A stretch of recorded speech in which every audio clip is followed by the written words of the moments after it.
അമ്മയാണ്, നമ്മൾ അതിന്റെ മക്കളാണ് എന്ന് വിഷ്ണുപുരാണം വിളിച്ചു പറയുന്നു. ഉത്തരം യത് സമുദ്രസ്യ ഹിമാദ്രൈശ്ചൈവ ദക്ഷിണം വർഷം തദ് ഭാരതം നാമ ഭാരതീയത്ര സമിതി.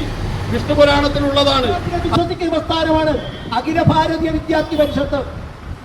ഞാൻ ചൂണ്ടിക്കാണിക്കുന്നത് വർഷങ്ങളുടെ നിതാന്തമായ പരിശ്രമത്തിന്റെ ഫലമായിട്ട് ലോകത്തിലെ ഏറ്റവും വലിയ സന്നദ്ധ സംഘടനയായിട്ട് RSSഉം ഭാരതീയ ജനതാ പാർട്ടിയും ABVPയും മസ്ദൂർ സംഘവും മാറിയിട്ടുണ്ടെങ്കിൽ ഇന്ത്യൻ രാഷ്ട്രീയത്തിലെ എടുക്കാച്ചാലക്കാണ് കമ്മ്യൂണിസ്റ്റ് പാർട്ടി. ചെങ്കോട്ടയിൽ ചെങ്കൊടി മാറ്റുമെന്ന് അഹങ്കാര മുദ്രാവാക്യം മുഴക്കിയവർ, ത്രിപുരയും ബംഗാളും ഏറെക്കാലം അടക്കി ഭരിച്ചവർ, കഷായത്തിൽ കൂട്ടാൻ പോലും പഞ്ചായത്ത് മെമ്പർമാർ പോലും ഇല്ലാത്ത അധപ്പതനം നിർത്തുന്നു. അസ്തമയത്ത് സമത്വം സൂര്യഭഗവാന്റെ കളർ എന്താണ് എന്ന് നിങ്ങളൊന്ന് പഠിക്കണം.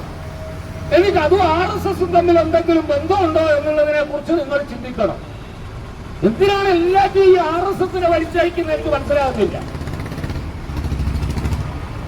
രാജ്ഭവനിലെ ഗവർണറുടെ ഹാളില് ഭാരതാംബയുടെ ചിത്രം ഉണ്ടാവുക എന്ന് പറയുന്നത് സ്വാഭാവികമാണ്. അതിലൊരു അസ്വാഭാവികതയില്ല.